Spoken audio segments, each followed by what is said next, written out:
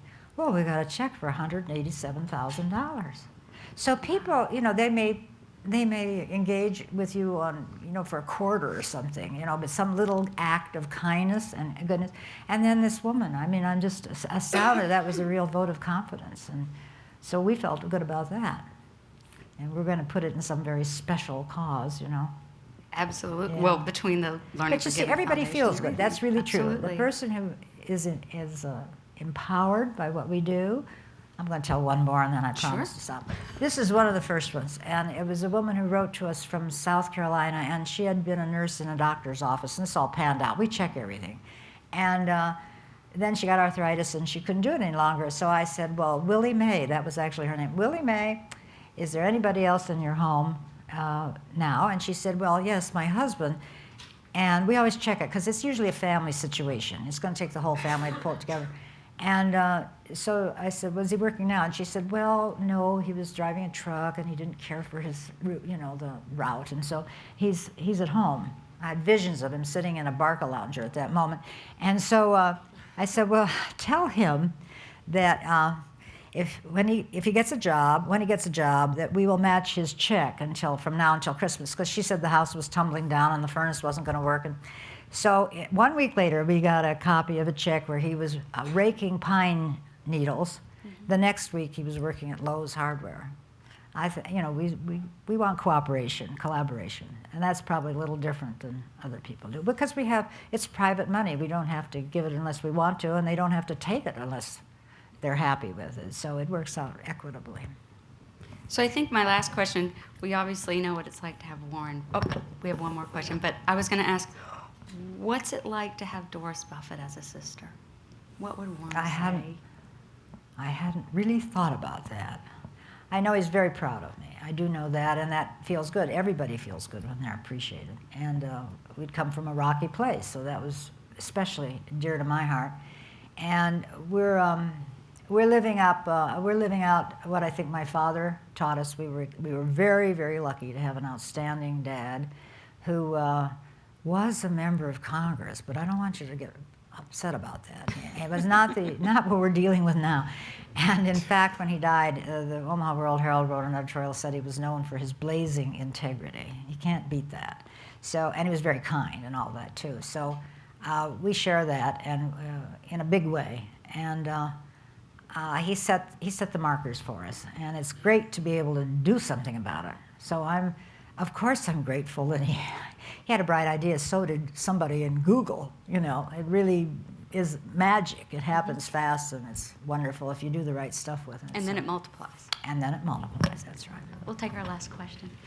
Hello. Thank you so much for coming. I was just wondering if you could talk a little bit about the process that goes into selecting the schools chosen for the Learning by Giving program. Yeah. How do you pick?